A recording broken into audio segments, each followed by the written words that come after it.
You're tuned into All2ReelToo. Be sure to subscribe, download, share the show with a friend, and stop by All2ReelToo.com for our social links, Patreon, and TeePublic store info. Hi, I'm Chris.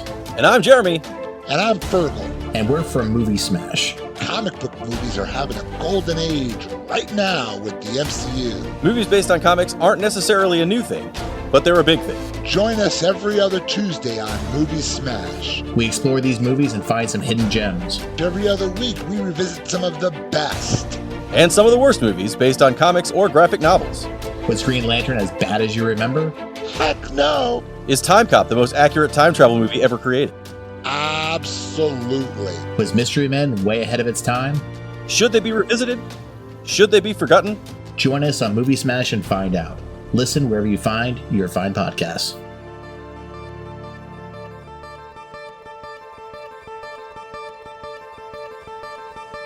Okay, everybody, welcome to the latest episode of All2ReelToo. My name is Michael E. Cullen II, and with me, as always, is... Sesame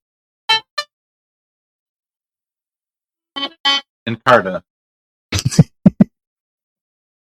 That was a dead silence there. That was good. Couldn't hear the guitar? Oh, damn. Tuning. Oh, I heard the tuning of the guitar. I'm just saying, like a dead silence as far as like your words go. All right. No, that was fine. I got the guitar. I heard it, man. That's the only thing I wanted to hear. Here's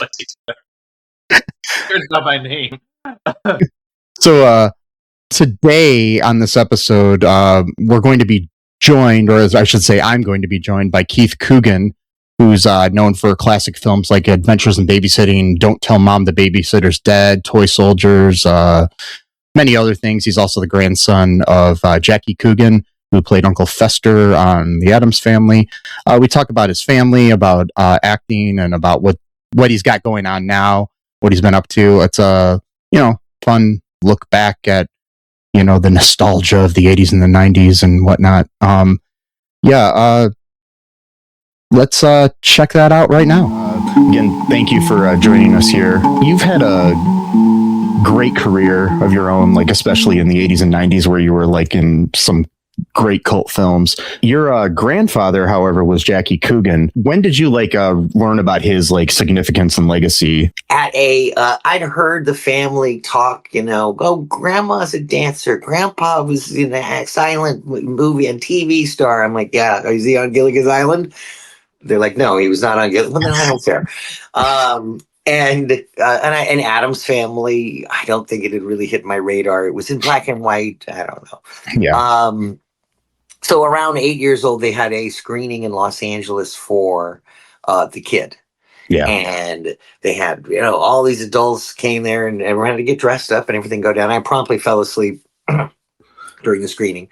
But I realized they said that my grandfather had the screening of The Kid, fell asleep in Charlie's lap to his own movie. So it runs with the family. But from that, I got that he was a big deal that my family had said. And that movie, what I had seen of it, I guess, and I saw it subsequently. We had a print that my grandfather would go around colleges with Lurch, with Ted Cassidy, and they would do an evening with Jackie Coogan and show clips of his life and Addams Family and stuff. And he would wear the death cloak and the whole makeup and everything like that. So that, to me, it was like a pop culture thingy, but I didn't know in relation to, I didn't understand The Kid until I started working. At about 6 years old, I got my union card and it was Coogan account. Let's go. I go, we had money? Wait, our family had money. It went, and then we don't have money. Oh God. But there's a law to protect other people. So other people get their money. That's cool. All right. So that all became knowledge, and there was no advantage or disadvantage. Yeah.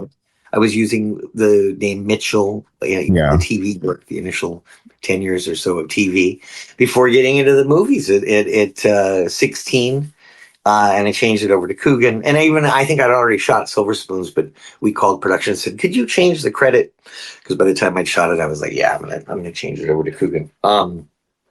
And so he was a presence in that family, was in the business, like United Auto Workers or construction or law enforcement.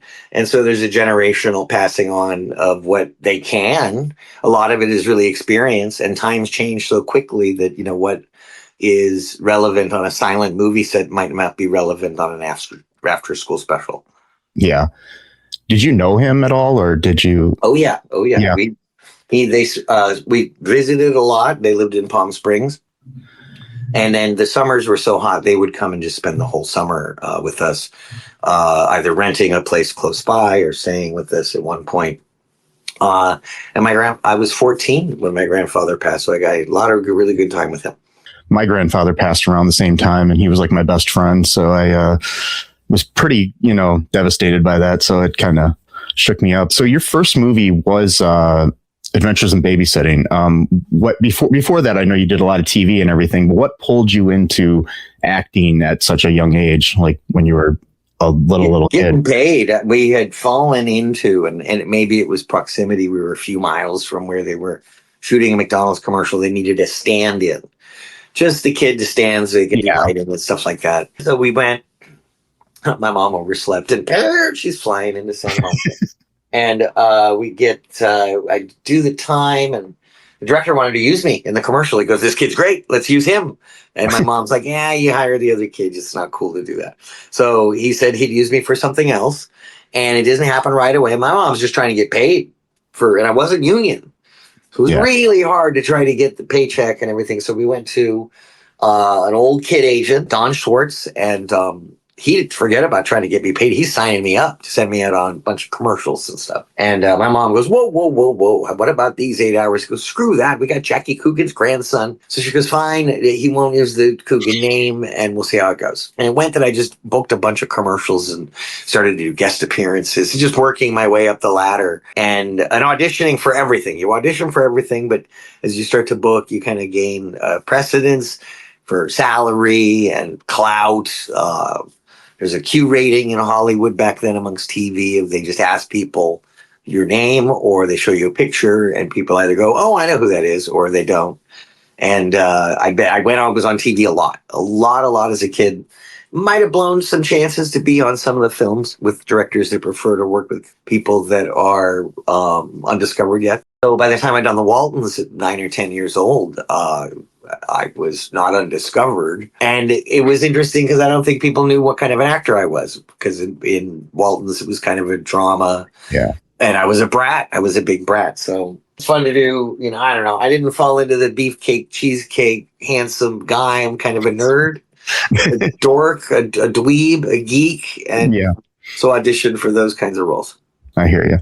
That's how I grew up. I mean, I grew up on all those types of shows because I was born in the late 70s. I watched a lot of those shows. I know you were on Knight Rider and things like that. I remember watching that as a kid all the time, loving that show.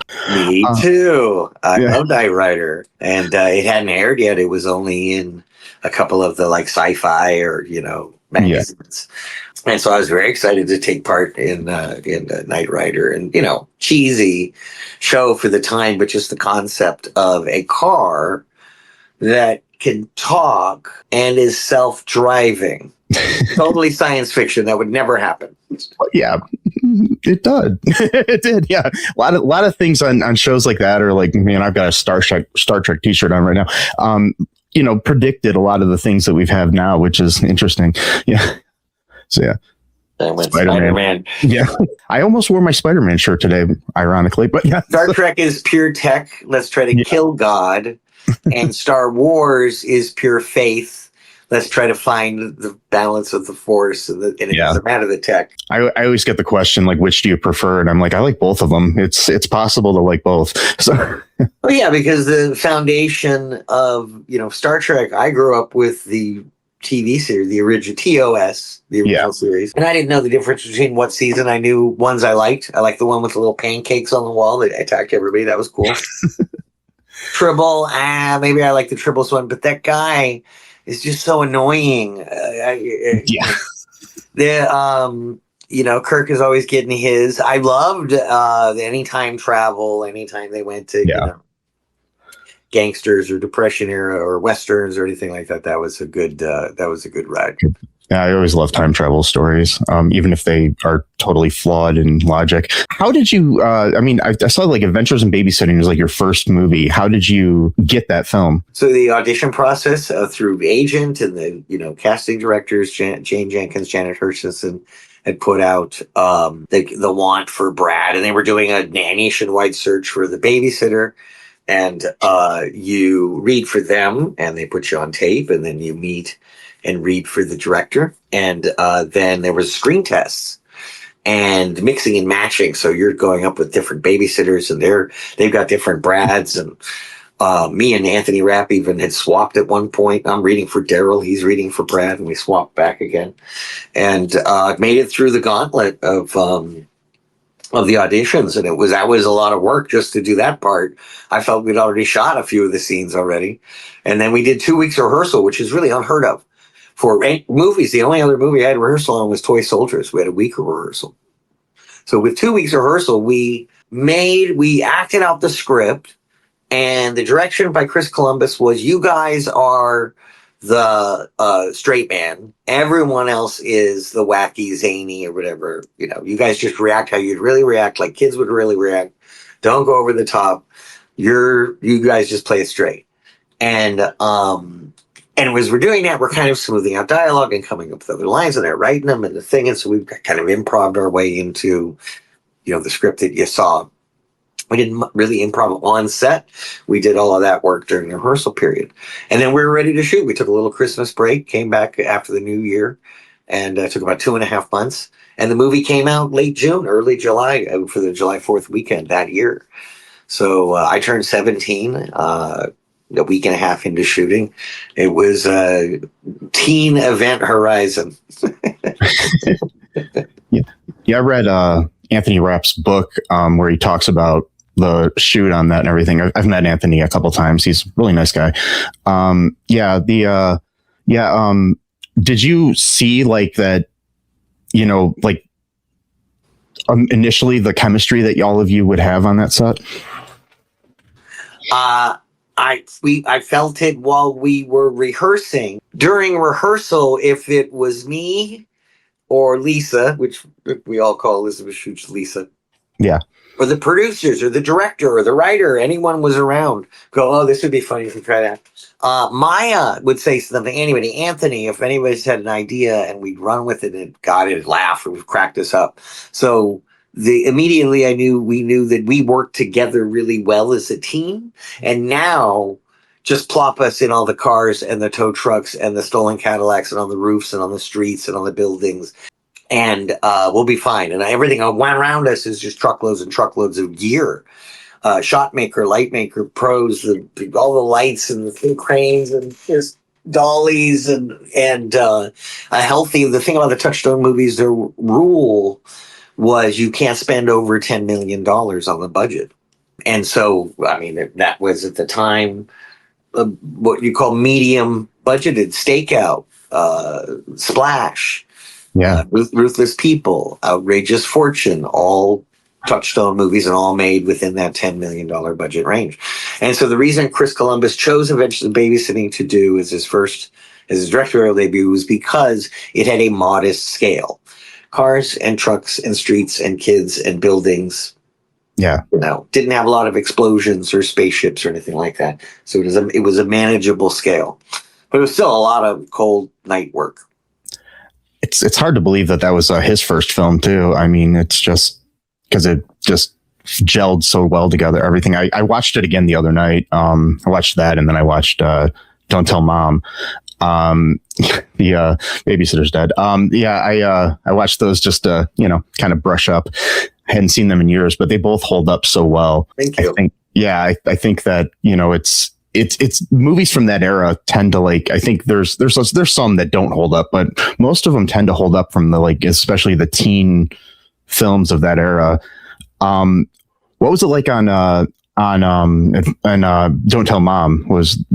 Did you feel like the same kind of chemistry on that set and everything? Sure. You're not all stuck in one hotel because you're on location. So it's more, it was shot in LA. and everyone has their own things to do after filming or before filming or whatever. This was, I think there were so many high concept movies of the 80s about parents leaving town and the son just screws everything up, that they had pitched it at that time, right after Risky Business. And it took a while to get it made. Yeah. So by the time it came out in 91, it turned into that, a teen escape fantasy. Of course, the premise is that if it was a girl, everything would be better by the time the mom came home. They have a whole family of kids that can go through an arc of being on their own. And the title change, if they hadn't changed the title from The Real World, which is what my script says, then they did a list of 100 titles, gave it to kids. They go, what movie would you see on this list? And most of the kids picked Don't Tell Mom the Babysitter's Dead is the movie they'd want to see the most. And so, thank you, kids. And then cult, I appreciate any sort of cult moniker. I appreciate cult movies. Humbly, it's tough to accept that anything you do is cult. You do strive, of course, for mainstream and for, thankfully they made money, which sometimes cult, you have to say it didn't make money. But what it did for the cult, it's kind of like Office Space, Office Space made its money on video eventually. Both eventually Babysitting and Don't Tell Mom Babysitter healthy, cable runs healthy, VHS and DVD runs, and still play on the cable. And what's left? How many people still are on cable? Like 45% of the country. And I don't have cable. And on streamers. And I love it. People celebrate the anniversaries every year, and occasionally there's cast reunions for the movies at the autograph convention. It's always great to see the cast in those situations. One of your movies that I watched a lot as a kid, and I had the VHS of, was Book of Love. Yeah. Yeah, I think it's a little underrated of all the films that you've done. I don't know why, but I really liked it. I mean, it's obviously a movie they probably couldn't make today because it's kind of, with the sexual, aspect to it or whatever, but yeah. There's some pretty ribald stuff on Netflix and stuff now. Yeah, I guess they could make it. It just wouldn't be mainstream as much as that was at the time. I mean, it wasn't like mainstream, but it was released in theaters. I don't know necessarily if they would do that nowadays. No, the economics are different to put something in so many theaters, and it wasn't in a bunch. It didn't make its money back. And has been hard to find on cable or DVD or stuff. But Book of Love can be bought, purchased digitally or rented or whatever. And it is Peter Deming, beautifully shot, shot House Party and a ton of the New Line Cinema movies. Rachel Talalay produced, and she had directed Freddy the Final Nightmare and Tank Girl. And she said it was funny. She'd tell Robert Shea, that's it, cut it for the night. And Robert Shea was like, we're going to do a shot with the crane and we'll wet down the street. She goes, we got to go. We're over budget. And he goes, she goes, I'm producer. And he goes, well, I own the studio. So she goes, why'd you hire me? What was the point of hiring me? So he got everything he kind of wanted. And then he'd have an annual party every year and raise a glass to be like, all right, we've lost $1.2 million on Book of Love. But Bob was the papa. He was Dr. What's the wizard? Mr. Wizard? Yes, Mr. Wizard. Mr. Wizard, yeah. Yeah, he'd come up and, hey, kids, we go, yes, Mr. Wizard. And he would explain the experiment. I want this and this and this. And we go, yes, sir. And he was definitely the captain of that boat. Me and Chris Young just wanted to make Bob Shea really happy. Yeah, he was definitely a legend in indie film and what became of his prime. Yeah. It was the house that Freddie built. But then also during rehearsals, he goes, can I show you something? We're like, hell yeah. Sit next to all these Freddy arms and head pieces and stuff. And he puts on a trailer for the Ninja Turtles movie. And it's got the whole lip sync and everything that's really good. And our jaws hit the floor. We're like, and it became the most successful independent film when cleared way over 100 million. Very proud of him for that. He knows IP. There's a picture of him coming back from Cannes with Jackie Chan on his shoulders. He's like, I brought him back to the U.S. finding out of print movies or out of copyright movies like Reefer Madness, and then distributing them through colleges. And that's, New Line is a distribution company foremost, and then they started making their own movies. And Bob, in the middle of shooting Book of Love, he goes, I got this great idea, the science fiction movie. And he explained something, and it was the other one that he directed decades later. What was it called? Not Bridge Therapy. Now I'm totally spacing on it. But he just has a vision, and he ran a studio and got to be able to execute his vision. I was just talking about Book of Love because of the cars. Yeah. Chevy, the chopped Buick, the time period, the clothes, the girls, the hairstyling, and all that other stuff. I think one of the things we called it Happy Days meets Porky's. I think it drew me to it is I was like a big James Dean fan and watched all those, Rebel Without a Cause and whatnot. And that's why I kind of wanted to get into acting myself. I did a bunch of stage and some indie films, but nothing big. But yeah. But what was that? What was my next question I was going to ask you? I just totally forgot it. I've seen that you've done a lot of conventions lately. Do you enjoy that, or is it exhausting, or which is it? Or do you really like doing those? Oh, I love them. Love them when you're there. The travel is a bit exhausting. Yeah. People are always like, oh, you're coming to this city, or so. Did you go see this 5 Points or the, Big Vista? Did you go see them? Oh, did you go get some food at the thingy? And we're like, we saw the inside of the plane, the airport, the ride, and the convention center.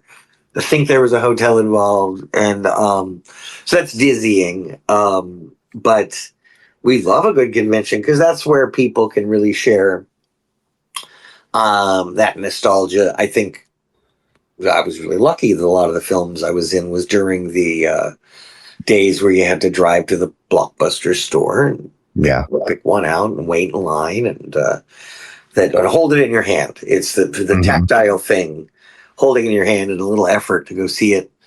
Maybe not as many films were being made. And I think that was the time where the look of movies peaked. Look at that look in Adventures of Babysitting, that night, backlit, wet down, beautifully shot by Rick Waite, who also shot 48 Hours and Great Outdoors. And all of the new $100,000 cinema cameras are just trying to look like Panavision 35 millimeter late 80s. Yeah, you can't all the digital are trying to recapture the, film look. I miss, the days of Blockbuster and everything. I worked at Blockbuster for 9 years. So I worked at my first job outside of working as an actor was at a video store. Yeah, I did that mainly just for the free rentals, but so I could watch, get 5 free rentals a week or whatever it was and watch every movie I wanted. Has there ever been a role that you found like particularly like challenging or difficult and how did you approach that?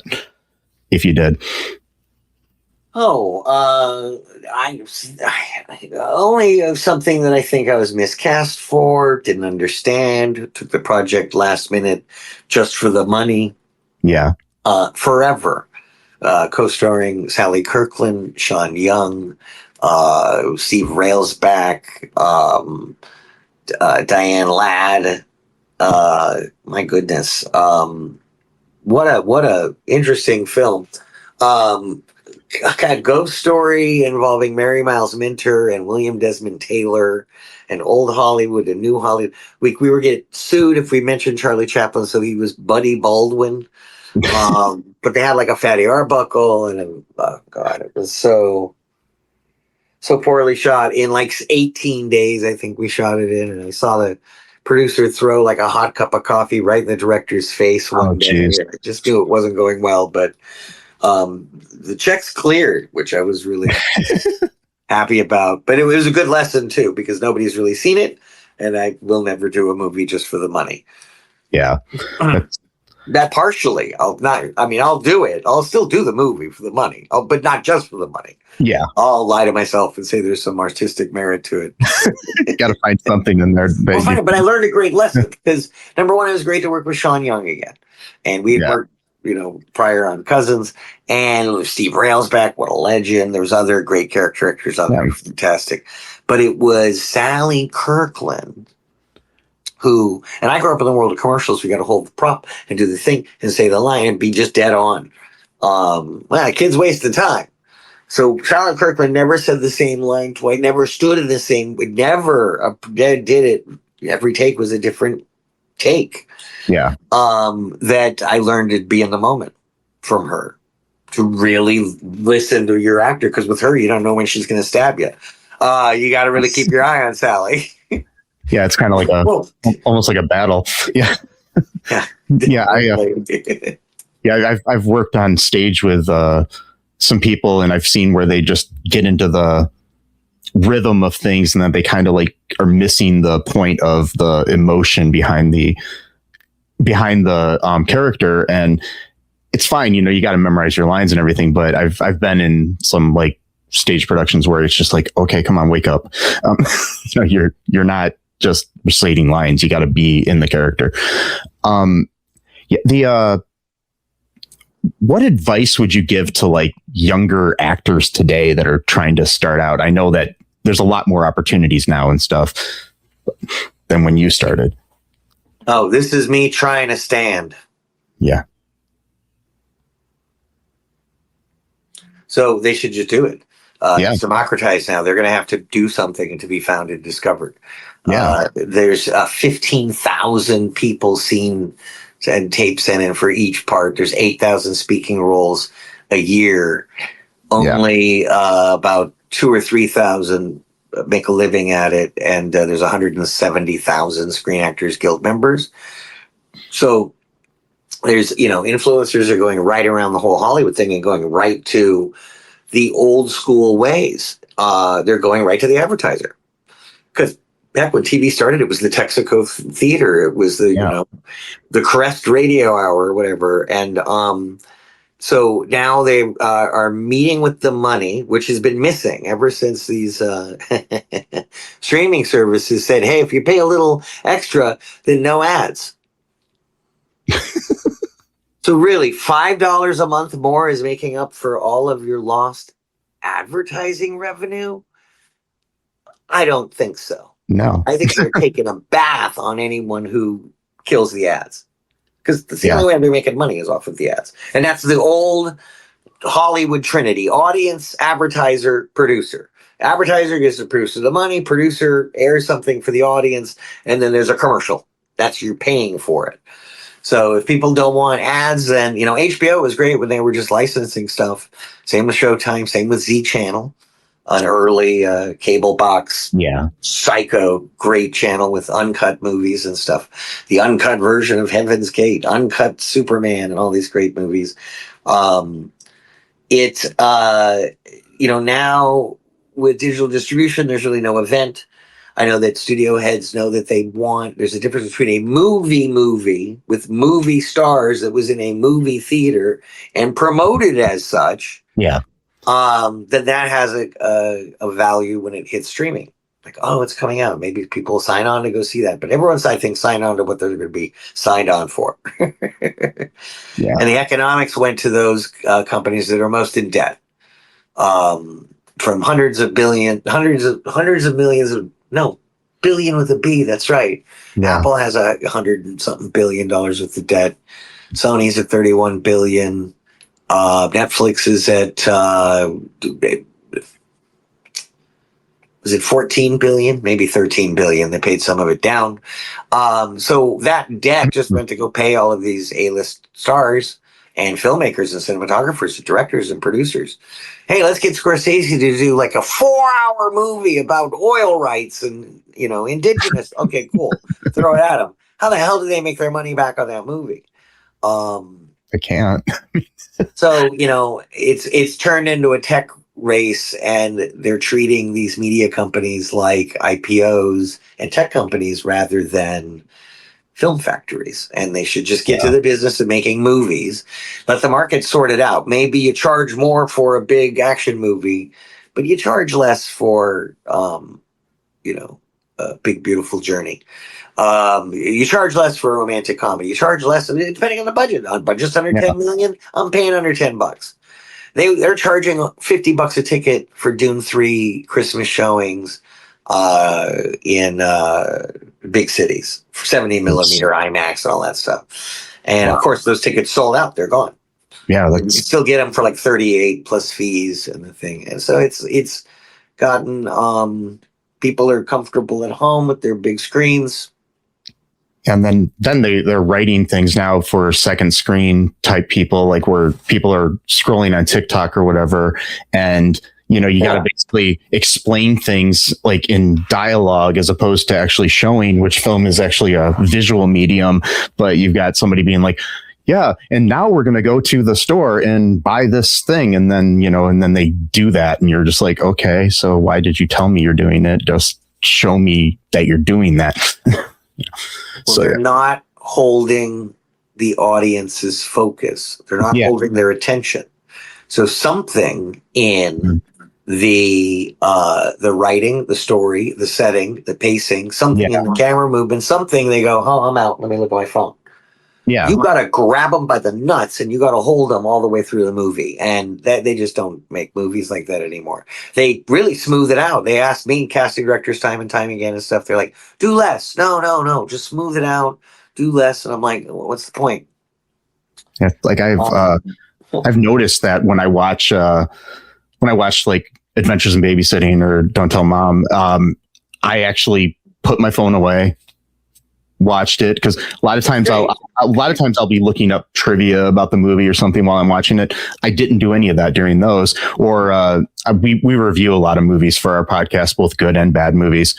But I've noticed that a lot of the like older movies that we review, I don't do that. I put my phone away and I watch, and I don't really, look things up that I want to look up for our podcast. I appreciate that. Eventually, the Babysitting had been storyboarded, and so really knew where everything in the was going to be, and where your eye was going to be, and colors and all this stuff. And then Don't Tell Mom and both had good production design, but Don't Tell Mom had great art direction. The '90s, those bold, vivid colors, all of the clown dog stuff to her fashion. And Stephen Herrick knows how he. Really knows how to do subtle camera movements that just keep your little breathless, little push-ins, little pull-outs to reveals. He's a very visual storyteller, so you could watch the movie with the sound off, or you could just listen to 5 great one-liners a page. Don't Tell Mom has just set up punchline, and during those setups and punchlines are actually story, character, and plot. Yeah. That's what I really appreciated. It was a great script and shot at a pace. It still has its pauses. It still takes, remember, people always forget that a rest is also a note. And you need that in comedy. You can't just hit audiences constantly. You got to give them time to process. And I feel like Adventures of Babysitting was made in the same vein as a Spielberg or a Richard Donner film or or Back to the Future. And since Columbus had written Goonies and Gremlins and Young Sherlock Holmes, he was kind of Spielberg protege. And Don't Tell Mom, Stephen Herrick was great at delivering something that'll totally entertain the kids during the summer.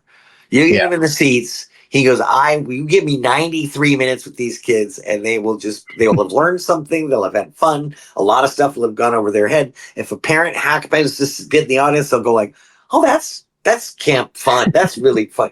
Camp? I'll explain camp later, honey. So it was kind of subversive in that it rips the plot away from the, all posters lie, but the title just makes you feel like you'd be worried about the babysitter longer than 20 minutes. And that's, the fun conceit of that movie too, is the babysitter brick joke. Yeah. I watched part of the remake the other day because I hadn't seen it yet. And I know you have a. I think it actually kept me going watching that one too. I think they kind of caught the. Well, if you make it to, there's a point where you go, that's really close. Yep, the mom has to. Yeah.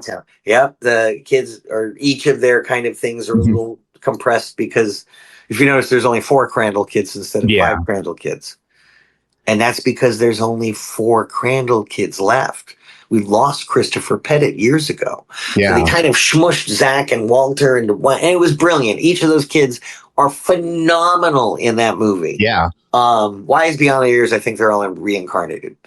And then Simone Joy-Jones does a great job of being swell.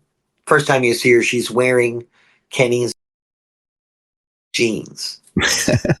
So it's as the director said, it's not a remake, it's not a reboot, it's not a sequel, it's a remix. And I've never seen a more loving tribute. Did you make it to the title drop? Yeah. Where they actually go to dump the body. They're gonna go and they put it in the car instead of hitting the tree, it goes into the woods. Yeah, I made it made it a little bit past that last night, and then I got tired and I had to go to bed. It was nothing about the movie, it was just my sleep needing. In that moment when they dump the body and they're driving back and the music's playing and that's when I go, they're going to make it its own movie. But then in dialogue and characters and plot, they shot it in the same house. They have the 3 cameos, I think 4 cameos from original cast members. It's a great retelling. At one point, Babysitter comes in to yell at the kids. She pauses the TV, and on the TV is Joanna Cassidy at the fashion show from the original movie. Nice. Yeah, I think it was great. I mean, I saw the scene with you towards the beginning where Miss Pat is like going crazy there, and I love her. She's hilarious. So yeah, it's great. So, what are you working on now? Speaking of, I'm cutting the making of. It is behind the scenes of a film I just finished. Really groundbreaking film. I really just think it is cinema. It is called Chicken Head, horror comedy found footage mockumentary. Nice. Written and directed by Corin Nemec. And he's also co-starring in it. Matt Florio co-wrote it, starring in it. Myself, David Faustino is in it. They are a documentary film crew that goes into the deep redneck woods to find the answers to the chicken head slayer murders. Half man, half chicken, 6.5 feet tall. And just, terrifying, really. And I blown away by what we got done and how we did it, and not a lot of other adults to look around to. When you go, wait, hey, can we? Nobody has an answer. I'm the one. We just do it, okay? So you see people just. It was so fun. It was like, did you ever see Cecil B. Demented? Yeah, years ago. Yeah, that is a John Waters picture, right? I think so. I feel like it is. Yeah. So it felt like that. It felt like when it's a film crew, and I watched a film crew go from, oh God, another thing where it's really a lot of work. Oh God, other foods are another thing. And then I see them get into it about 3 to 4 days into it. They go crazy. We're shooting nights, and the exhaustion sets in and the humor sets into where they see that what we're doing is going to be really fun on screen. And I see them get into it. And I see their exhaustion lift, like manna, like magic bread came down and gave them energy. And it was a great script that made me laugh upon reading it. Made laugh when my wife read it out loud in the car. When Pinky read it, we were on a road trip. She read it out loud. We were falling out of our seats. And then we did the table read, and it was hysterical. So I hope that some of that gets through into the movie, and also it's a little scary. It's a great homage to horror movies and found footage films and mockumentary films. Nice. I've got some fun questions really quick that I put together here. What's your favorite musical band or artist? Oh wow. Oh, you can't do that to me, man. That's not or a few. fair. You can give me a few. That's not fair. or somebody that's underrated that nobody's heard of or something, you know. The Stones. Nice. Stones. And Beatles. I was raised on 70s funk and rock and Tower of Power, Earth, Wind and Fire, Led Zeppelin, and have seen the Stones and Robert Plant, Jimmy Page, and lived a rock and roll lifestyle, Guns N' Roses and Nirvana, and music started speaking to me around the time that I did Don't Tell Mom the Babysitter's Dead. Yeah. As he was into rock and roll music and stuff. And in the 90s, I guess it was the Pixies and U2 and the weird stuff. Actually, I have absolutely been to raves in a warehouse on the wrong side of town. Me with too. a guy in a backpack going, no, okay. I've gone into clubs with crates of records with the DJ, and I was with the DJ. But that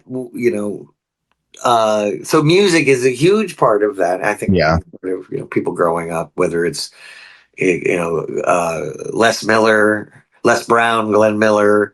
Yeah. Tommy Dorsey, or if it's Radiohead and the Pogues. What was your first celebrity crush? Maybe Lara Jill Miller. Give me a break. Yeah. Maybe. Who else have I had a crush on? Yeah, that's probably what I Yeah. That's pretty good. I mean, there's all sorts of crushes you could have. Pollyanna maybe on you, but like after she's crippled. I'm just kidding. That's a terrible joke. I'm sorry. I'm a writer. I'm a comedy writer, and I just can't. Well, it comes to your head. You got to say it. That's a great joke, but it's totally terrible. Me too. Yeah. Everybody, me too. My God. Me and my mom wrote John Wayne Bobbitt's act, and we taught him comedy and put him up. And oh, nice. No, well, okay. Not nice. I mean, I did get us an invite to his adult film, John Wayne Bobbitt Uncut. Then they had the screening at the television at the Academy, like motion picture. There's Oscars sitting there. And I'm with my mother, because we both kind of shepherded him into his getting his thingy whacked off career. Yeah. So we're in the back, and a couple of scenes go by, and we're squealing, and my mom's just grabbing my hand, and she goes, "Oh my God, I can't believe this!" And porn stars are everywhere. And my mother leans over. She goes, "What do you think of the movie?" And I go, "I give it half a thumb." So what was the question? My God. Oh, yeah, it was just a celebrity crush. You're good. Thanks. Phoebe Cates was another one. Oh, yeah. Did audition for Adventures of Babysitting. And for the Babysitter, that was... I mean, she woke up a whole generation in Fast Times, so yeah. Absolutely. Had a crush on Meredith Salinger, but I went to school with her. And I worked with her. I never hit on the girls I worked with or anything. Yeah. Like that. Or pinned them to the side of a car or anything like that. That's it's sadly you see so many people that have done that. Yeah. What's a guilty pleasure like TV show or film that you have? Like something that you're like almost like a guilty pleasure, like something you are almost embarrassed to say you love. Oh God, I couldn't even begin. I don't even know. I'm not afraid of being judged. Yeah, me either. So for watching, I mean, now with the Roku, I've cut the cable, so it's just Roku, and it's got the and then all of the other streamers and stuff. Which integrates nicely, by the way. They have the channels, which are just the show channel, and that's just great to trip through. There's so many great new shows that I guess I'm not watching a lot of the old stuff. I was just watching a little Johnny Sacco and his flying robot, which is great stuff. Reading the whole lore behind that. Variety of weird stuff from all sorts of. We were on a Disney cruise, and so we were catching up, and of course we went through like Aristocats and Rescuers, but then we found ourselves watching Bedknobs and Broomsticks. And did you know there's Nazis in Bedknobs and we're on a Disney cruise going like, they won't play Fox and the Hound, but they've got Nazis in. But I don't know what the... Yeah, because I mean, you were in Fox and the Hound, so yeah, you'd hope that they did. Yeah, I was upset because they didn't have it listed in the little free movie thing on the cruise, and I'm like, hey, maybe they don't want kids crying on the cruise. Yeah, hey, love him, friends forever. There's so many Disney movies that make kids cry, though. So I know it's not fair. They're like, no, Fox and the Hound really tear them apart. What the last question I have is, where would you like to be found online? Like, certainly not a 404. At KeithCooganOnline.com is a website, and that'll get you to merch and all that stuff. And I got on Insta, Facebook, Twitter, Keith Coogan, KeithCoogan, and at a YouTube and all that good stuff up. Keith and Pinky's Hollywood Tales for YouTube stuff. And just, kind of a content creator, semi-retired, collecting my Screen Actors Guild pension for work I did over the last 50 years. It's great. Living the dream, and working on stuff like Chicken Head, which I think it'll really be like little children for me. It'll be maybe Watchmen. It'll be like a comeback for it's gonna be your Pulp Fiction. He's really good at Chicken Head. My God, Scorsese will be knocking on the door next. Where's he been all these years? Working census. What do you want me to say? Well, thank you for your time here today. I really appreciate it. Anything else you want to say before we wrap this up? Dishes are done, man. Okay, that was my interview there with Keith Coogan. He had a lot of cool stories there and a lot of good things to say. I look like crap in the video, but that's because I hadn't figured out my lighting yet. I don't know if I have yet, but that's how it goes, right? You live and learn. It's like, yeah. You go like, okay, today I'm gonna work on this lighting. Tomorrow I'm gonna eat Firefox macaroni. I don't know if you do that. I'm just saying, like, as an example, like, then next go back into figuring out lighting and whatnot. There's only two things you can do in life: is that figuring out lighting and eating a whole box of macaroni and cheese. That's all you can do. Yeah. I mean, there's nothing else in the world that is worth doing. Realistically, a babysitter usually would only make macaroni and cheese. It's like kind of ties. Yeah, into like two of the movies that that good old Keith Coogan was in. He somehow the babysitter, I don't know, king of 80s and 90s films. Babysitter king. There you go. Yes. It was fun talking to him, though. Yeah. So hope you enjoyed that. Just remember that you can find us at all2reeltoo.com. It's a good place to check out our social media links, our TeePublic, and our what is that other thing? Patreon. That's what I was thinking of. I was like, that other thing, where we can have people help support our show, because you know what, folks, we don't make money doing this, really. No, but we would like to. I mean, it would be good, if you really want to keep supporting us and getting some more interviews with people and getting some reviews of movies that are hard to find that we might have to buy, help support the show. Give us your money and your souls. Some dough. Support the show by give us some dough. There you go. Give us your dough and give us your souls. Well, Wait. Maybe not the soul part. Not the soul part. Okay. So your shoes, then we can sell the souls for money. Yes. Yeah. Did I ever tell you start a shoe? No. I wanted to start a shoe company called Ish. So then I could say I have Ish shoes. Oh, okay. That's kind of yeah. I know. I'm lame. But anyways, I'll see myself out. Folks, just remember that trans lives are human lives. No human is illegal. Completely random. It is. You gotta sneak that in at the end. You're like, yep, there you go. Yep. See, there are issues I care about, so that's why I want to have issues. Yeah, like I said, no human is illegal. Trans lives are human lives. Free Palestine. Fuck ICE. Yeah. And just remember that I love you. The dishes are done, man. Right. And Sesame loves you. And until next time, bye-bye. Thanks for listening to All2ReelToo's podcast, a Cullen Park production. Produced and edited by Michael E. Cullen II. Music by Matthew Hawes. Subscribe and share the show. Visit us at cullenpark.com.